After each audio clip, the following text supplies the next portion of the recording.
জুবিন গার্গ একটা সময় গলা ছিল হয় নাকি মন মায়না থেকে সমস্ত চোখের জলে ভাসিয়ে দিলাম। এখন আমার মনে হয় কি বাংলার সবচেয়ে বড় হিট হচ্ছে চোখের জলে, আমি সেই গানটাই দিয়েছিলাম আর কি। ভেরি স্যাড, ওনার পরিবারকে ভগবান শক্তি দিক, এবং উনি যেভাবে লেজেন্ড আমার মনে হয় খুব তাড়াতাড়ি অল্প বয়সে চলে গেলেন।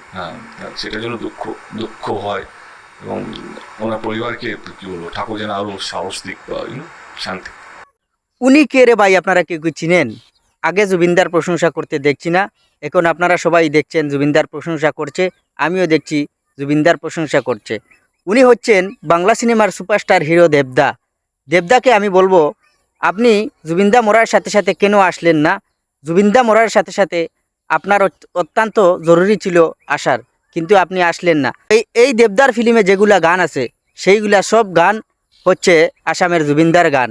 দেবদাকে হিরো বানিয়েছি জুবিনদায়, সেলিব্রিটি বানিয়েছে জুবিনদায়, পুরা দুনিয়াতে ভাইরাল করেছে জুবিনদায় এই দেবদাকে, কিন্তু দেবদা আসলেন না। আমি দেবদাকে বলবো, আপনার মুখে এইসব কথা এখন আর মানায় না, আপনার লজ্জা করা উচিত, শরম করা উচিত, কারণ আপনি জুবিনদা মরার সাথে সাথে আসলেন না। ভিডিওটা বেশি বেশি করে শেয়ার করে দিবেন, সবাইকে দেখার সুযোগ করে দিবেন, সাথে পেজটাকে ফলো করে রাখবেন। ধন্যবাদ।